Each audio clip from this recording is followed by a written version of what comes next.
10:31 a.m. here in Houston, Texas. So heartfelt welcome and good morning and good afternoon if you are in a different time zone to everyone who's connecting with us.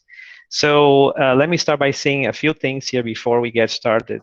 We are, again, as I was talking to Heather, we are the Sunrise Spirit Society of Texas. We came together as an organization about 3 years ago. So officially on the 17th of September, I think we turned 3. So we are only 3 years old. So it's just a toddler in the Spiritist movement, and it's a pleasure to then be celebrating our 3 years of existence with an old and good friend.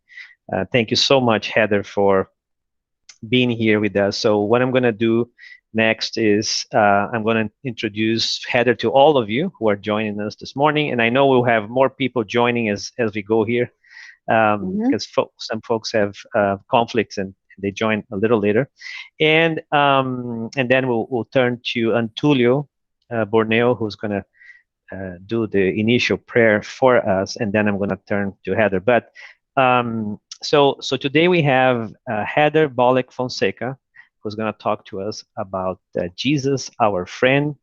Again, personally, Heather is a really good old friend from from Florida, where we met. She's very active in the Spiritist movement in Florida and now all over the U.S. and all over the world. And Heather has been a student of Spiritism for many years. She's the co-creator of the explorespiritism.com website and Facebook page. She's also the author of the book Changing Lives with Spiritism, Fresh Perspectives for a New Humanity, which you can get at Amazon, and a blogger at explorespiritism.blogspot.com. And most recently, Heather has begun hosting the Explore Spiritism program on Kardec Radio, where she shares a mix of teachings, resources, and reflections to help others in their exploration of Spiritism. So good to have you here with us, Heather. Thank you so much. We will, as I said, in a minute here, I'm going to ask Antulio to do the initial prayer before I turn to Heather. I ask everyone if you have any questions, for example, or any thoughts that you'd like to be discussed after the main talk. You can use the chat. So we have the chat; it's active. Guga, Gustavo, Antulio, and I will facilitate the chat today. So, and then at the end of the talk, we'll leave a few minutes, right? If there are questions, again, don't feel pressure, but if there are questions, feel free to post them in the chat, and we'll summarize them so that Heather can help us address them. Reminding everyone that today we have not only our regular public who always honor us on Sundays, but we also have Patty and our teenagers, right? Our teens, our youth, who have moved their class to the main meeting today. So welcome, Patty, and welcome all of our teens for being here with us this morning. Antulio, I'll turn to you for our prayer. Thank you so much. Thank you, Eduardo. Good day, Heather. Good day, everyone.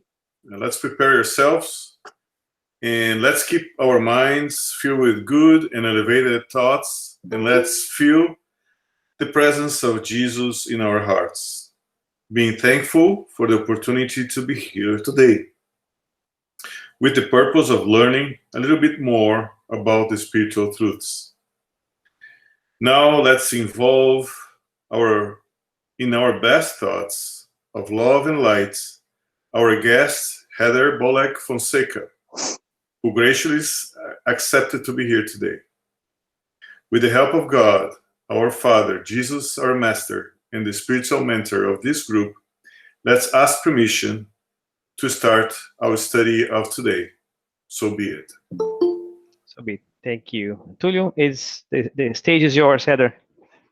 Okay, thank you. Thank you all. Thank you for joining me today. And first of all, I have to start with a big congratulations on your anniversary. It's not easy to even start a group, let alone reach this kind of milestone. So I congratulate you all, and also, thank the spirit realm for assisting you in reaching this accomplishment. And I wish you many more years of fabulous studies, and look forward to collaborating with you.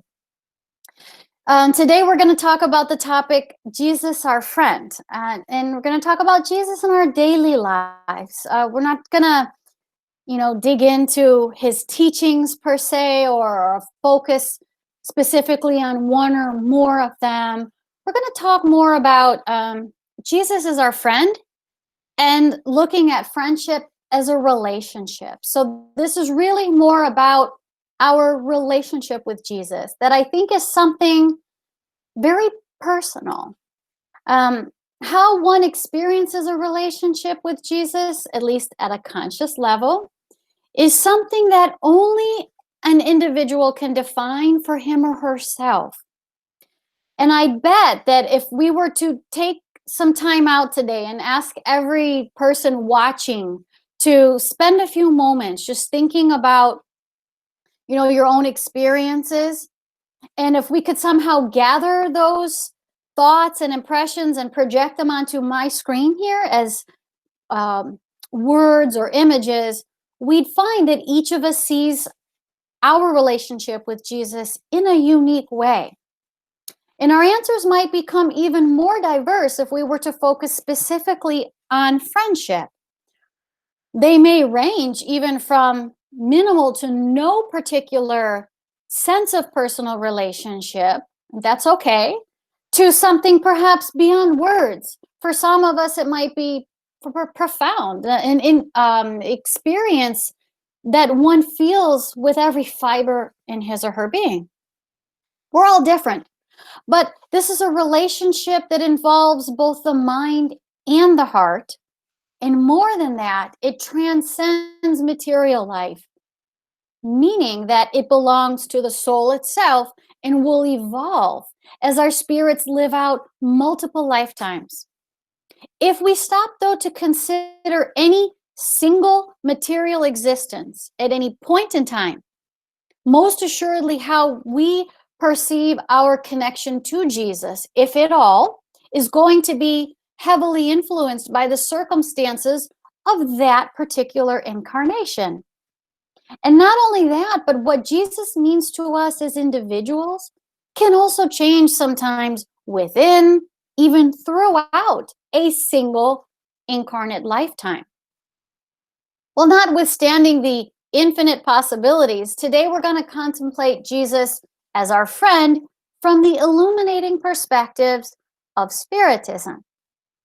However, I think that this topic and the varying approaches and conclusions that even different Spiritist speakers would have if they were to each present this topic to you today, they would vary because they would each be shaped by their own individual backgrounds.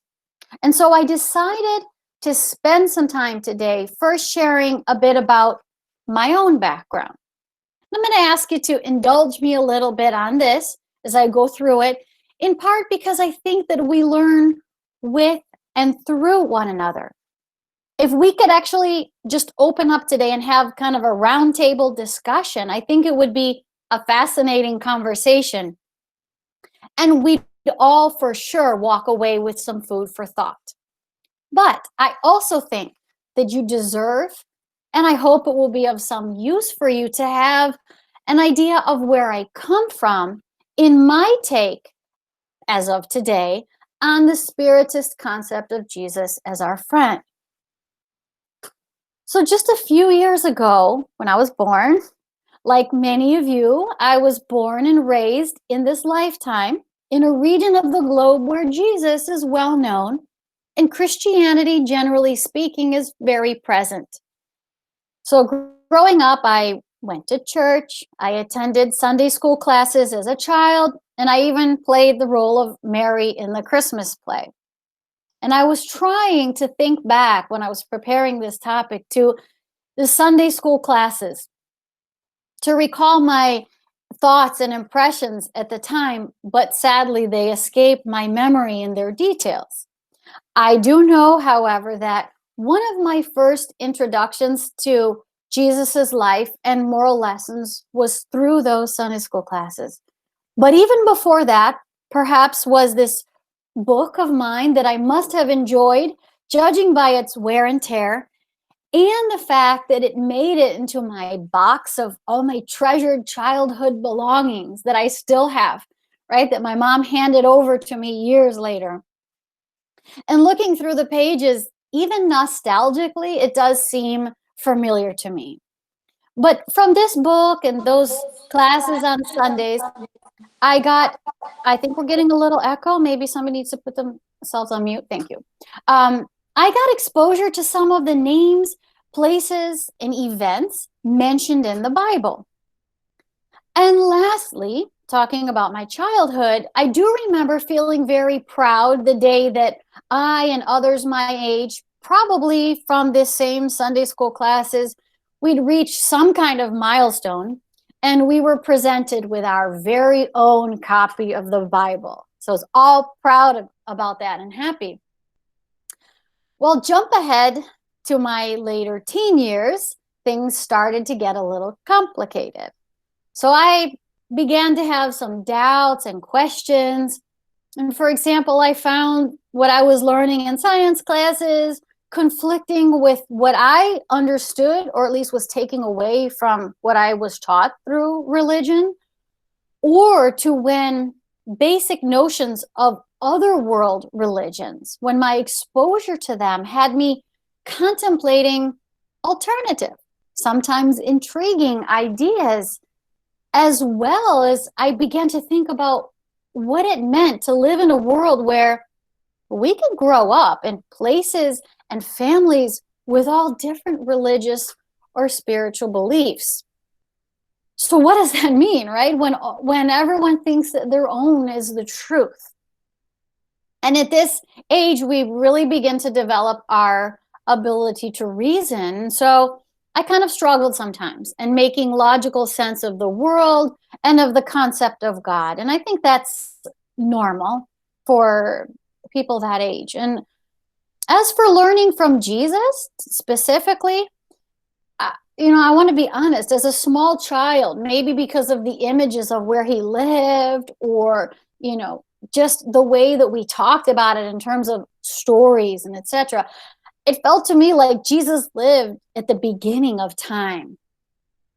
And knowing later that obviously that was not the case, I felt rather frustrated that Jesus had left nothing in writing, right? We cannot consult his exact words or a firsthand documentation of what he wished to convey. Fortunate we are, though, to have narrated these accounts that we do, albeit having suffered the copying and recopying, translating and retranslating. But, I always felt that it would be really great to go straight to the source. And so I guess this little bit of here illustrates my surely relatable frustration.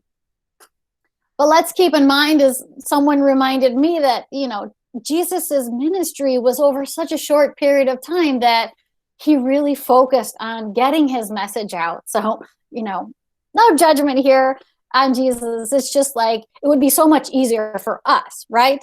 If we could just go pick up something that he wrote.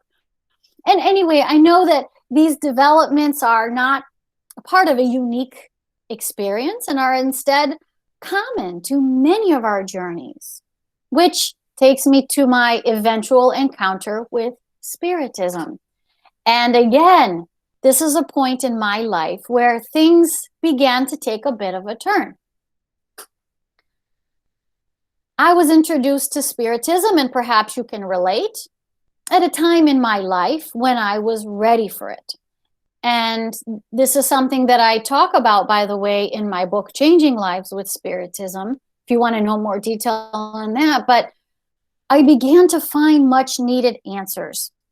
And I was impressed by the evidence for the information presented, the logical explanations, and their moral calling. So it was like this complete package.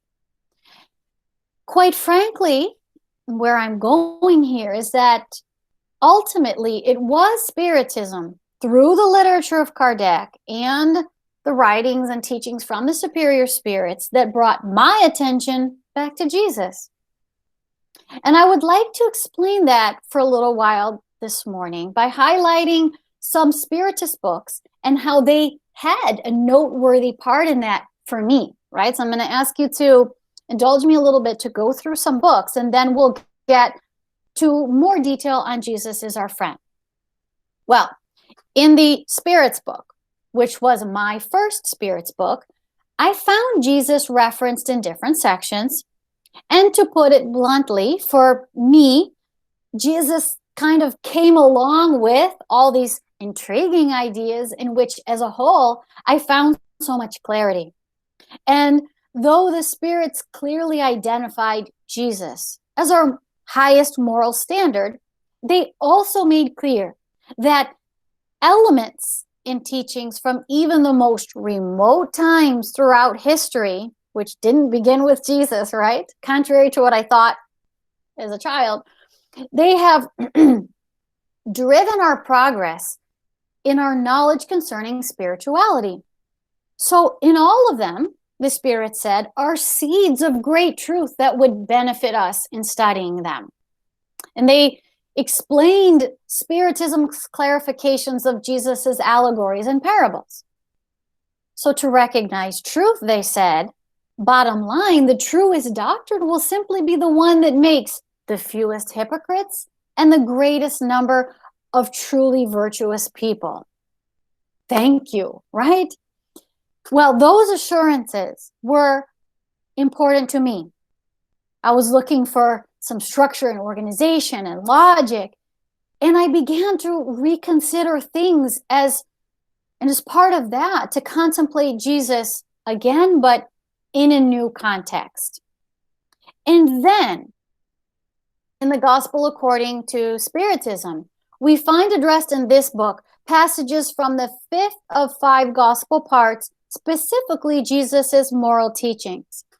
And in his introduction, Allan Kardec refers to this divine code as the ground upon which all sects can meet, offering an infallible path to our greater happiness down the road, right? So it's like a way that we can get there and something that we can all agree on. And he also makes what I found to be this wise, refreshing, and unpresumptuous note of how, according to the superior spirits themselves, they work with our evolving intelligence, gradually introducing new ideas over time, whereby we still have yet more to learn. And finally, Kardec carefully elaborates over multiple pages on the importance of the universality of teachings, right? So these spirit communications coming from all different places, being in agreement is so important. It's one of the strategies that he used when he started scrutinizing and codifying or organizing and putting together the spirit communications. Again, these explanations were important to me if Spiritism was becoming this vehicle for me to better understand Jesus himself. And then as I remember, that was the introduction.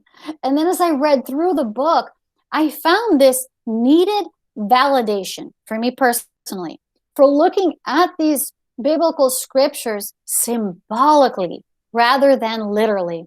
And truly, this book helped me make sense of a lot of things and to see Jesus's ministry in a new light. But just as much, it helped me to understand more about Spiritism in general. And you know, all these elaborations on the concepts of our evolutionary spirit life beg for a real shift in how we see ourselves in relation to the circumstances of our present lives and what we observe in our world. By very definition, though, this book illustrates the Gospel according to Spiritism illustrates how if we take a step back with this new look at the gospel scriptures, we gain a new appreciation for the still modern day relevancy of Jesus's words and lessons, and most of all, their meaning. So in language and detail, appealing to our intellectual and moral progress, right? Not just the parables and analogies themselves, but now elaborating on their meaning. Spiritism empowers us. It empowers our continued march of progress, all the while revealing the real depth of Jesus's wisdom, this depth that makes it stand the test of time. And then in these next two books, and for time's sake, I'm going to limit my comments on them, but you know, for me, coming from a Christian background with all this baggage of my own questions and doubts that had surfaced over time, Heaven and Hell, for example, was very valuable in addressing specific teachings that I had questioned, replacing them with new details and my understanding of God, spirits that I had no idea even about before, and natural laws. And then in in Genesis, likewise, this book addressed topics that helped me in similar ways. In particular, the discussion on the so-called miracles of the gospel and the historical understanding of them as supernatural. So biblical texts had well documented the excellence of Jesus's morality and his compassion and how he lived his life. And now, through the logic and with the concepts introduced through previous literature, even of his own, Kardec removes these elements of mystery surrounding Jesus's works, revealing them as a manifestation of just the mechanics of natural laws that we're only beginning to discover or learn more about. So through this discussion from Kardec, especially alongside Jesus's own affirmation that what he did, we would one day do ourselves, Jesus becomes now increasingly relatable, if you will, and begins to emerge in his true character as a spirit, in that sense, not unlike ourselves, albeit light years ahead of us in spiritual evolution. And with that understanding of Jesus and the Spirit's affirmation of life throughout creation, clarifying what Jesus said about his about the many mansions in his Father's house, just one example of how Spiritism helps us understand Jesus's words a little better. We're not inhibited now from bridging from there to the conceptualization that Spiritism brings of Jesus as our governor, so to speak, of our planet. And, excuse me, this is a description mentioned in passing, for example, by Léon Denis, but detailed most explicitly by the Spirit Emmanuel through the medium Chico Xavier in the book On the Way to the Light. In this book, Jesus is revealed as in his role as a member of the community of pure spirits having responsibility for directing the evolution of planets, and as the direct steward of our own planet from its formation to the evolutionary progress of its inhabitants. And we see how through various civilizations and cultures throughout history, we've always been under his watch care. And clearly, the information in this book adds a new layer to the way we see Jesus's relationship with all of humankind and the immensity and awesomeness of our spiritual protection and orientation. Well, through these books, I was finding hope and purpose. And hand in hand with that were all these moral conclusions that resonated so much with the values that I was fortunate to have been raised with, not just from Sunday school classes, but I mean in my own family, through the education of my own parents, who always emphasized the golden rule, by the way. And yet specifically, though, regarding Jesus, it really wasn't until I read Emmanuel's novel, Paul and Stephen, that I felt really touched by something different. This was a sensation of beginning to not only know about Jesus, but to know him, meaning to know him beyond the stories told about him, the figure he represented, the moral instruction attributed to him, and even all that Spiritism revealed about his role. Coming from the spiritual realm, from these contemporary sources, not only mediums, but spirits that I had come to admire as a Spiritist, right? And consider a gateway to exploring these new realities, was this literary work that for me personally brought all that to life. The novel itself is emotionally moving. Those who have read it, I'm sure you'll agree. I mean, it's gut-wrenching at times. And it's educational in its account of the lives of Saul and who he was being, right? Until and as he became the Paul of Tarsus that we know today.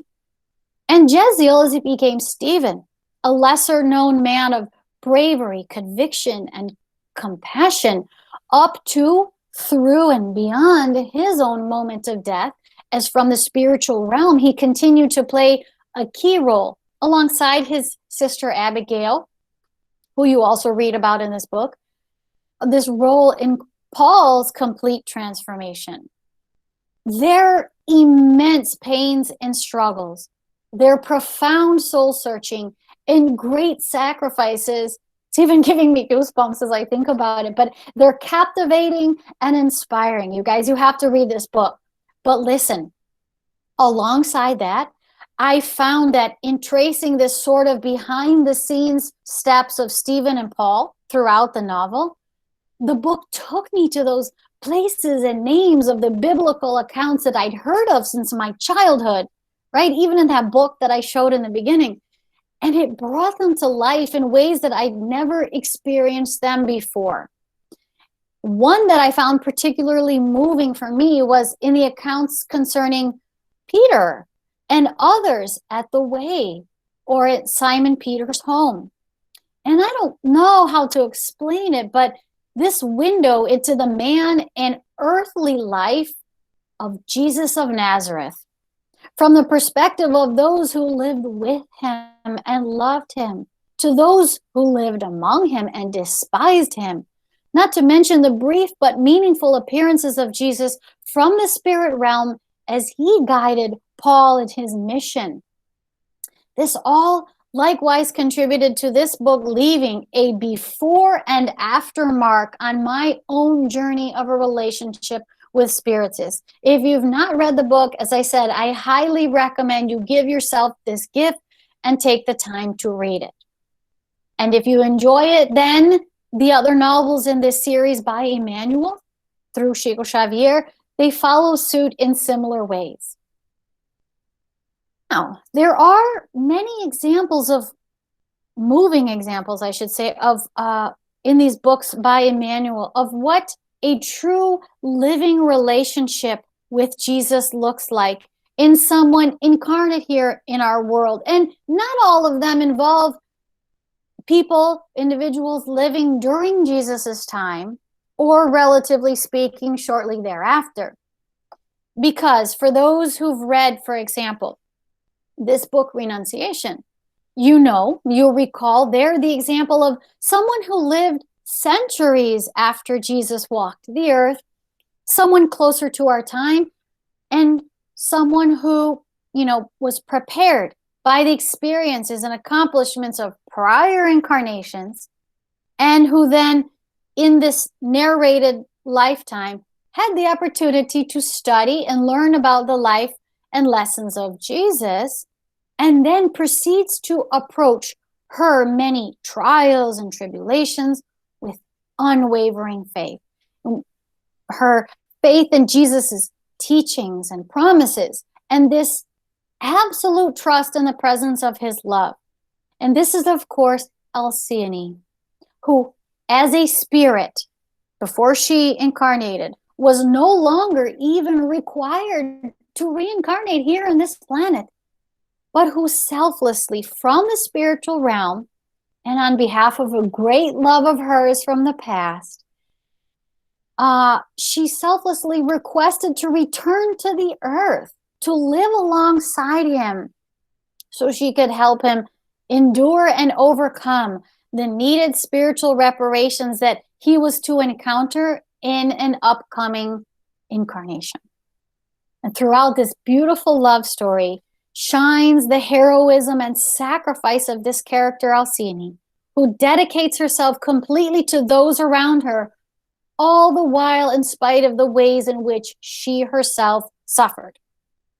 What I recall moving me profoundly in this novel and related to our topic today was how, over the course of her lifetime, from one tragic circumstance to another, she never let her pain or sorrow overcome her with despair. She always turned to her love for and her trust in Jesus time after time. And although as a spirit she was already an accomplished soul, the circumstances of her existence narrated in this novel were more or less ones of a relatively, quote-unquote, ordinary yet painfully challenging life. So in following her thoughts of Jesus and her resulting actions, because remember, these books kind of give you a behind-the-scenes look into the characters and their lives. So witnessing all her, perseverance, I was so inspired by her. And reflecting on it for this talk, it occurred to me that I learned from her what it means for someone living closer to our era that I felt like I could relate to truly know Jesus as a friend. Alcine's story, like the other novels from Emmanuel, then add a more personal aspect, or for me, added a more personal aspect to how I saw and understood Jesus in relation to our world, right? Like complementing the more intellectual shift that I'd first gained from Kardec's work, or the book like On the Way to the Light and others. And I've mentioned these specific resources today and how they impacted me personally, just to illustrate how from the new place of resolution and meaning to which Spiritism had taken me, it had also shaped the way I began to see Jesus, and how Spiritism provides a valuable context for understanding Jesus as our friend. So conceptually, according to Spiritist teachings, Jesus is an advanced spirit, is the governor of our planet, and he is like the essence of God. On a more personal level, however, Jesus is a friend to each and every one of us.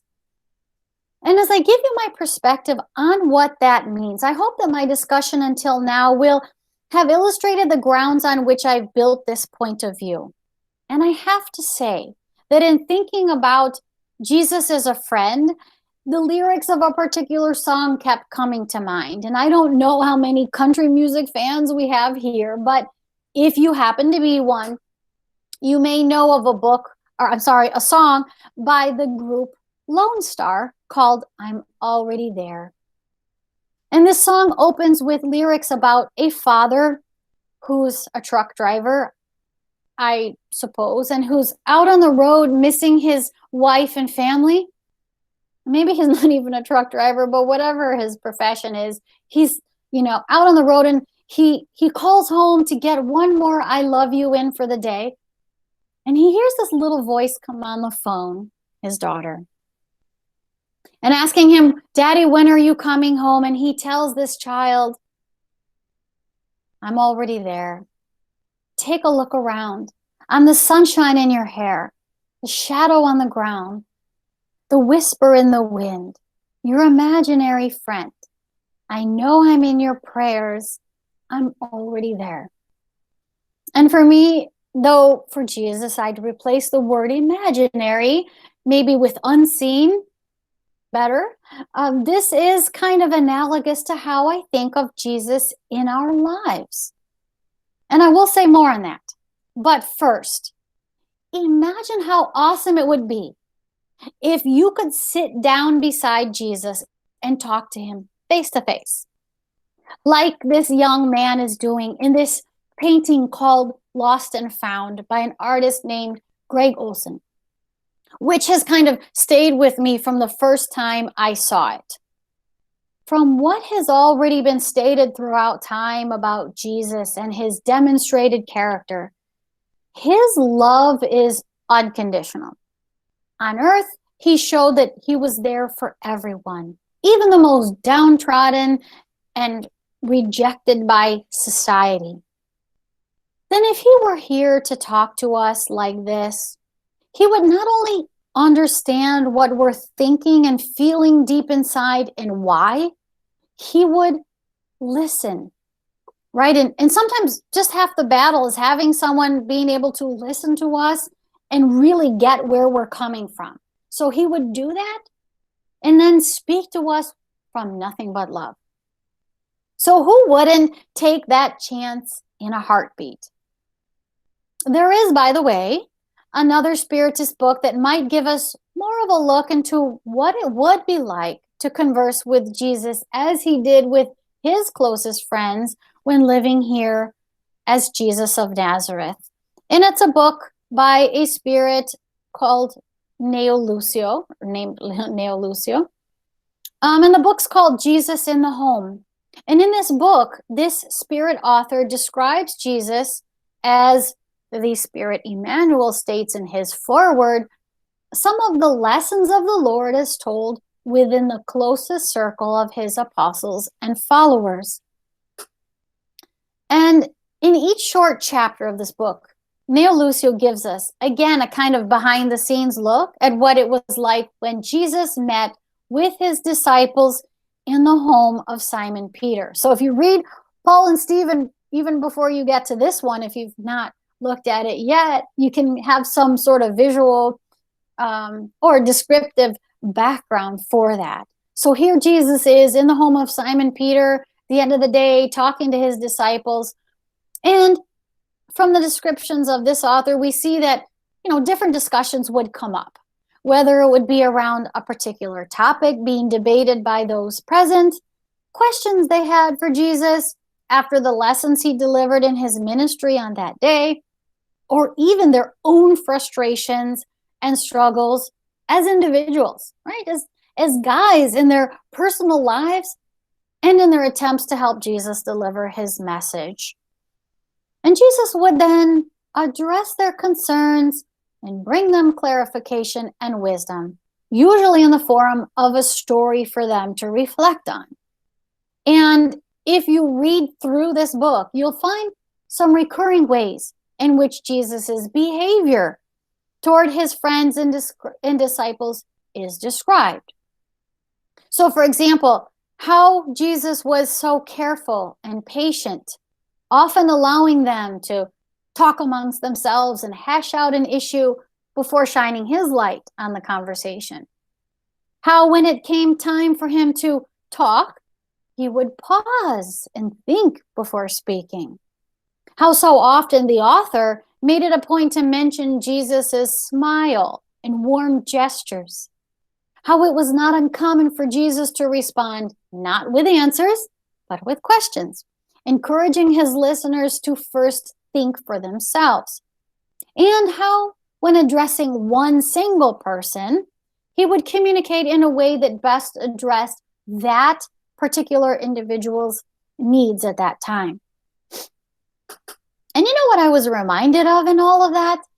If you were ever lucky enough to have, growing up, one of those teachers or professors who was just the best ever, right? So, one of those teachers who students love to learn from, who they look forward to going to class because the teacher treats the students with respect as equals, showing so clearly his or her love for them, enthusiasm for helping them to learn, who cares about them and their lives both in and outside the classroom, and who students come to consider not only as a teacher, but as a friend. And some cases do go on to maintain as lifelong friends. That's what I imagined it would be like, at least in some ways, to have a friend and teacher like Jesus, if he could be here alongside us in person. How great it would be, right? To sit side by side with Jesus, whether on a daily basis like his disciples or for a moment on a park bench, just to feel his unconditional love and to talk to him about everything on your mind. Well, going back to the song that I had mentioned, I think that Jesus would tell us, look around, I'm there, right? We may not be able to sit with him in the flesh, but we can feel his love. We can learn from his wisdom and his examples, and we can lift our thoughts to him knowing that we will be heard. And for me, at least, this is where Spiritism can really help us to internalize that. Because through Spiritism, we learn about this realm of life, presently invisible to us in our incarnate state, or to most of us, where we have a whole army, so to speak, of these discarnate spiritual benefactors serving in his name. And these benefactors, or spirit guides, whatever you want to call them, they guide us when we're lost. They lift us when we're down. They inspire us when we're in doubt. And they even mobilize resources, both here and in the spiritual plane, to help us as we go about our daily lives. Most of the time, even unaware of everything that they're doing to help us or do on our behalf. These compassionate spiritual mentors and friends are listening to and responding to our prayers. So they're Jesus's envoys, if you will, who he enlists to help us and trust with our care. And I didn't mention them earlier, but I'd be remiss if I failed to include here today in this aspect the Life in the Spirit World series of books from spirit author Andre Luis, also psychographed by Chico Xavier, because in those books, we see all kinds of examples of the amazingly organized work that is carried out by our loving, discarnate, just unseen, right? Brothers and sisters, our spirit guides. And alongside that, through their words, their actions, even their own prayers and requests to higher realms, we see their deep admiration for Jesus and their desire to facilitate the manifestation of his love and his will in our world. So to me, this is how Jesus, as the ultimate friend, becomes present in our daily lives. If his thoughts and actions are an expression of divine will, by which he represents God in caring for those of us on earth, then the discarnate spirits who act on Jesus's behalf are an extension of that heavenly outreach. Without a doubt, they're present. And Jesus is present at all times, from the moments that we break down in tears or feel overcome with grief or despair, when our hearts break for others who are in pain, or the times when our hearts swell and we feel overcome with gratitude and joy, or when we dig deep for determination to overcome an obstacle. They're present. They're seeing, listening, and responding. And through them, Jesus is there. Now, let's give things a twist. Imagine if, as I had mentioned earlier, and I had in fact asked all of you to think for a few moments about your relationship with Jesus, specifically about Jesus as your friend. Those of you who consider yourself at this point to have a relationship with Jesus like that, what might come to mind? Most likely, his examples, his wisdom that he has shared, his inspiration, his love that you feel, perhaps your experience of connecting with him in prayer. And these are, of course, all valid. But think of those that you consider to be your closest friends here on earth. Think of those who mean so much to you and with whom you share the kind of bond that inspires you to stand for them, to behave in certain ways because of what you learn from them, or even to give selflessly of yourself to them or for them. In that light, I would say that part of the journey of developing a relationship with Jesus is going beyond Jesus as a friend to us, right, in the form of a divine benefactor, to recognizing what we feel inspired to do, be it for, through, or because of him and or everything that he represents. And again, I'm grateful for Spiritism, for how it can enable us to take steps in that direction. A Spiritist author, Richard Simonetti, in his book Voice on the Mount, says that with so much beauty in its conceptualizations and its so very sublime demonstration of the presence of God in the universe, the gospel, meaning the biblical gospel, causes indefinable emotions, even excitement in those who have, quote unquote, eyes to see. But he goes on to say that, quote, when our ties to Christianity are established through the light of the Spiritist doctrine, allowing us to overcome backward and naive theological conceptions that over centuries and having transformed into dogmas confused the ingenious and disappointed the most lucid spirits, then our enthusiasm is much greater. End quote. And he says that, for example, in now the Gospel according to Spiritism, we find the most vigorous appeal to mankind in favor of its own edification, establishing by force of logical and unequivocal arguments certain norms of fundamental importance, among which he includes those concerned with relationships, behavior, learning, communion with the spiritual realm, and altruistic, compassionate service. So in other words, when we go back and read those texts from the gospel, the biblical gospel, which Kardec selected in the Gospel according to Spiritism as standing outside the other more controversial parts of the Bible and representing now this moral ground up on which all sects could meet, as Kardec said, when we take a step back and look at them from the standpoint of Spiritist knowledge concerning reincarnation, spiritual evolution, planetary evolution, and divine justice, you could say divine fairness, right? The way we understand it through Spiritism, Jesus's teachings and his intentions become clearer. And we do find a new enthusiasm for the future and all that is to come. A future that we understand more about too, right? As well as for the present life, the here and now. Knowing that what we're experiencing, what we're doing, has real meaning. It means something. It's not just for nothing.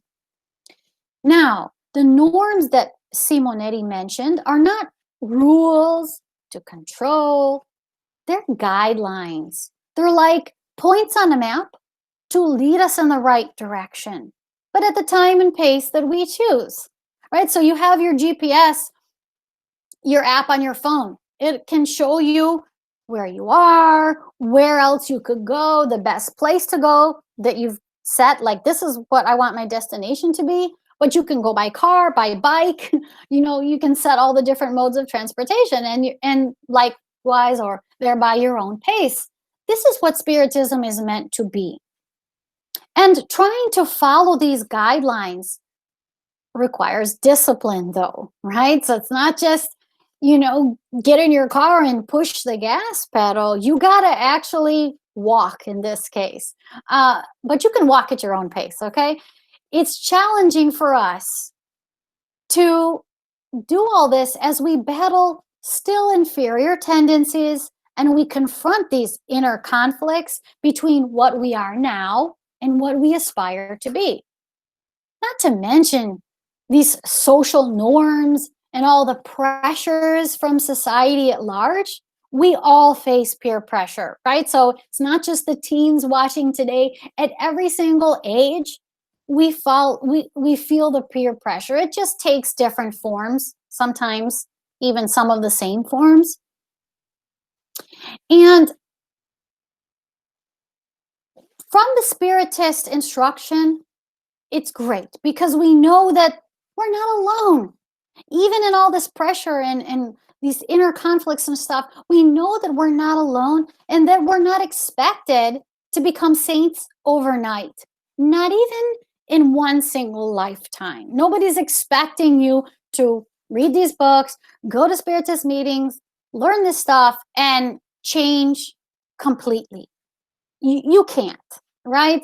But instead, just to work on becoming each day better than the day before, to get up again when we fall, and just to not give up on our renewal, to keep that as like an inspiration to ourselves. And you guys, this is what Jesus, as our friend, asks of us. And when this vigorous, this strong appeal speaks to us and it leads us to make the day-to-day efforts to modify, right, to change up our thoughts and behaviors because of the vision and understanding that it gives us concerning our present and our future lives, then again, Jesus and his will for the progress of humankind in this role that Spiritism helps us to understand is all present. And the Spirit Joanna de Angelis, in a different book, talks about this emergence now of Jesus as someone who loves, serves, waits, and patiently intercedes before our Father who we share with Jesus, on behalf of all those behind him. He's our big brother, right? And she says that in this new vision, he ceases to remain a mere remembrance of theology or orthodoxy, and instead becomes live and active, always alongside those who wish to hear him and to follow his ever relevant, meaning always relevant and inspiring teachings. Jesus is with us. He's present in our daily lives, and he's a friend to us all. And whether in this lifetime we know nothing of him, right? For people who are in the world and grow up learning nothing of, or we lift our thoughts to him daily. Whether we live in either situation as quote unquote saints or sinners, and regardless of our spiritual or religious beliefs, even if we have none at all, Jesus is always there. And his will for us above all else is to love one another. But should we have been given in this life the opportunity to know him, and this is all of us, because I speak especially to those of us fortunate to be able to know him through Spiritism, the degree to which we seek and engage in a two-way relationship with Jesus is up to us. It's all part of that free will that we have. And we can do this by taking time to really learn more about him, studying from the great resources that we have available, Spiritist and otherwise. We can do this by reflecting on teachings and making efforts to employ them so as to improve our lives. It's not just doing it for the sake of doing it because that's what you learn to do. No, it's for a reason. It's because you will have a better experience, both in this life and later as a spirit as you evolve. We can build our relationship with Jesus by spending some time with him in meditation or prayer, and by exercising compassion, by listening to that little voice in our head when it inspires us to help someone, when it's kind of like saying, go ahead, do that, right? So to reach out and give of ourselves to help others with him in mind. But this is not a race. as I mentioned before, there's no demand on how, whether, or when we do any of what I just mentioned. And these are just examples, but relationships are always an investment, whether it's with your family, your friends, your coworkers, your neighbors, or Jesus himself. And like any other relationship, the more we put into it, the more we will begin to get out of it. And as we start to realize those returns, we find the motivation to continue investing at even greater levels. And so Jesus is always our friend. The way that we experience that, I believe, is a true journey. And it's a journey that spans the course of multiple lifetimes. So I thank you all for being here with me today. Again, I want to congratulate you on your anniversary as a group. And at this time, I think we can open for questions and comments. Again, this is not just a time for questions, but I'd love to hear from you if you have a personal experience, related to this topic of today that you'd like to share. So I'm going to turn the table back over to Eduardo. Go ahead. Thank you so much, Heather. First of all, thank you so much. So as they say, time flies when you're having fun, and I can't believe it's been an hour. It's just went by like this. Oh gosh, okay, wow. Yeah, no, and I can tell you, first of all, I think you've made some Texan friends with the reference to the country song by Lone Star. So that was a great call out. I just know, among Spiritists, it's no secret, there's a lot of Brazilians, and Brazilians are not always country music fans. Yeah. So that's awesome. Yeah. We are a good breed here, Brazilians in Texas.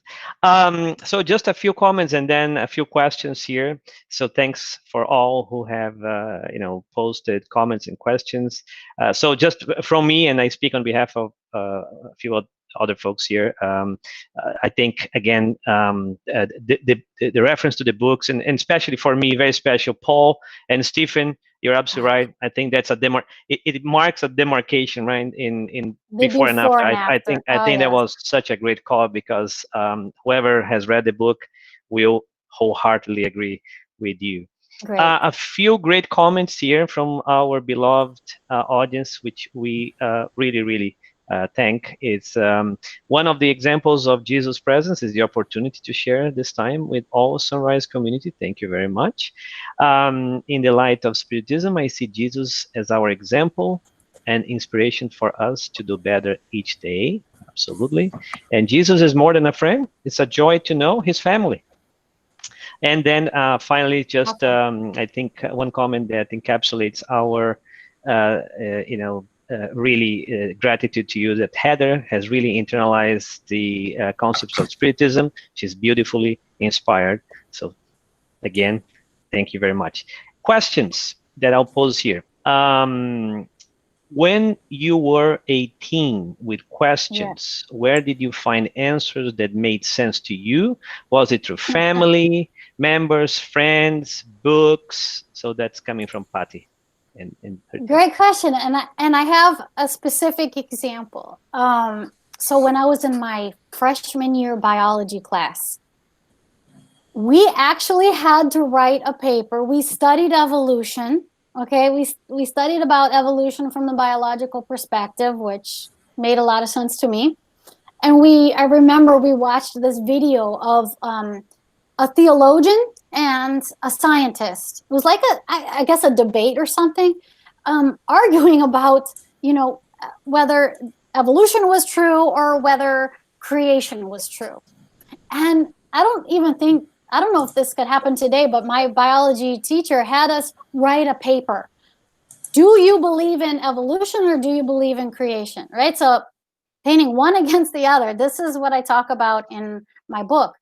And so I was torn because at that point in my life, I was like, oh no, this is so logical, the science. And I was all gung ho about it. But, my grandfather would say, all right, a creation, but you keep going back through creation.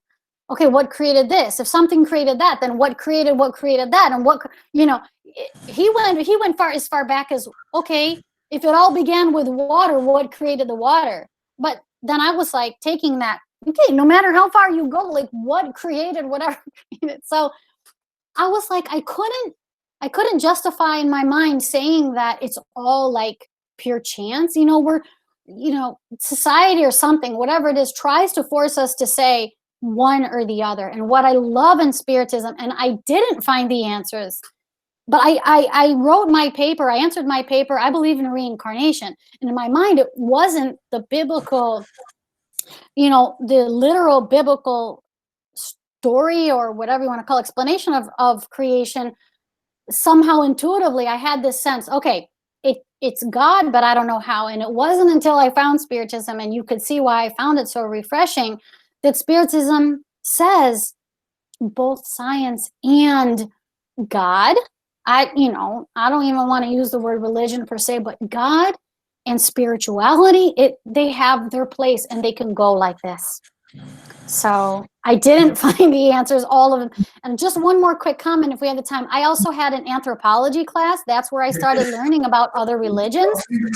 And I just didn't get how you could have people that didn't, especially before the internet and all this stuff, people that grew up in different places. How would God allow us to live one life in that circumstance, having just one religion? Why would that be fair? So again, Spiritism brought answers to me. You have some teen friends who agree with you that Sophia is saying. I know it, you guys. God, I get it. Yeah, that God created evolution, so God created things which then evolved. There you go. Exactly. You know, but before Spiritism, and you know, first you got to learn. Whoa, there are spirits. You know, it's not just ghosts. It's not just stories. Like, I didn't know that. And then you learn spirits can communicate. What did they say? They said all this, and you start developing this knowledge.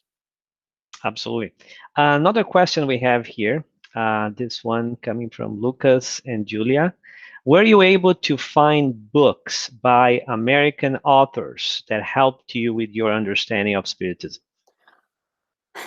Not Spiritism per se. And so I wrote one, you know, because I wanted to bring this if you read my book, it's not just this is what Spiritism says. It's sort of like woven in there was my own experience, like what I've just brought to you today, and coming from the perspective and the language of someone who grew up here, and wanted to share with others for them to get to know what Spiritism is all about. I talk about, you know, misconceptions and just the basic teachings of Spiritism. I have a chapter in there on Jesus. And so I didn't find one, and I wanted to bring one, so I wrote one. Perfect. Thank you. Thank you so much.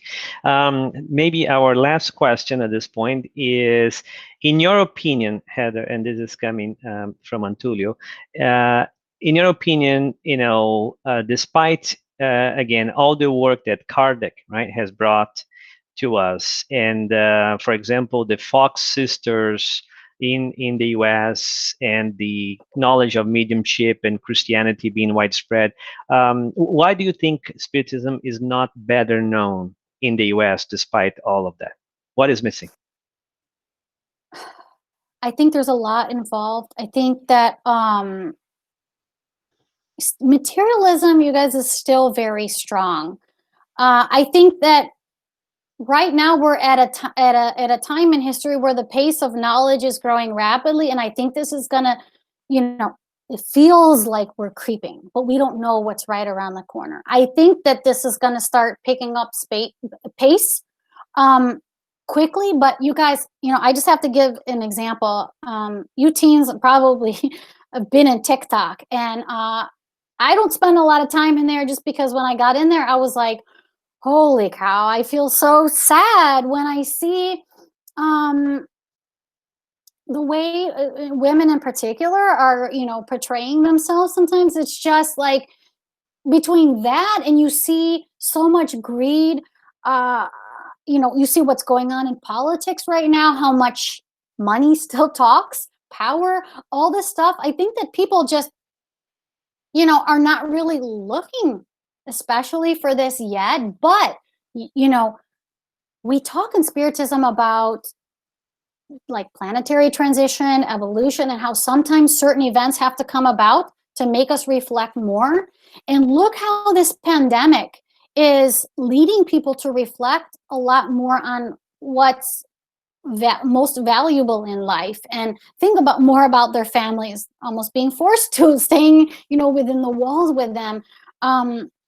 There's just so much going on that I think is going to open more doors. I think that when I started studying Spiritism, there was only a few books in English. Okay, now look how many. I mean, I almost feel like I need to get an auto ship on some of these sources of books, because now these new translations keep coming, and I have more of a struggle of finding the time to read them. I keep acquiring them and wish I could like learn by osmosis or read by osmosis. The struggle now, you guys, is just getting the books and reading them, not finding them. They're out there. But again, like someone asked, the firsthand accounts in English. So I have my book there for you. I have the Explore Spiritism website. There's a Facebook page. Get on it and start sharing it. And soon, if you follow the Facebook page, you'll find out when, because I know that Facebook is for older people, but if you have an account or have your parents get on it, whatever, because I'm going to be announcing there when I get my YouTube channel out, and I'm going to have there not only my talks, but what I see in my role in Spiritism is not only to bring the message myself, but to help people explore Spiritism. So that's not just through me. It's through all different speakers and all different sources. I'm going to be putting there on YouTube. I have a blog that I plan to get back to and put more on there.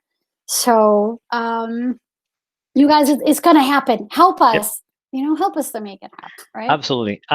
Now, I promise this is the last one, folks, because we are out of time. So Sophia is asking, if you met Jesus today, Heather, what would you talk about with him? Just being curious. That's a really good question.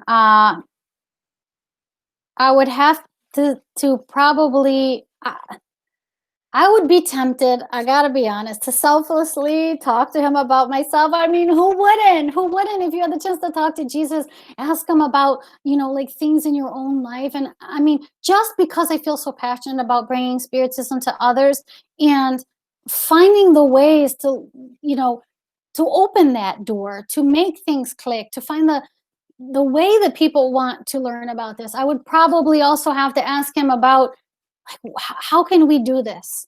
And just because of the craziness of all that's going on in this country right now, I'd probably really want to hear his thoughts on that.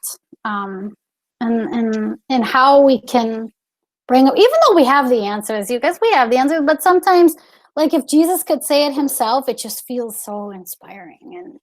And absolutely, I probably want to talk to him. And can I just say one more thing, Eduardo? That we're out of time today, but if anybody wants to talk to me personally, you can email me at editor@explorespiritism.com. I'm open to being emailed, or now you already know me through this video. So if you feel comfortable talking to me, feel free to send me an email, and we can set up a time to talk too. That would be fine. Thank you so much for that, Heather, for everything. And let me thank our teams who were very active here. So Sophia is one of our teams, was asking the questions. That's great. As I said, Julia and Lucas. So thank you all. And I know the other teams were paying great attention here. So thank you. Thanks all very much. So let me turn to Tatiani. I hope you are here with us to close for us with a prayer. And then I'm going to ask Claudia to give us some very brief announcements, and then we're going to adjourn. Okay. Okay, thank you. Thank you. Well, we're finalizing here this day and thanking God for this opportunity.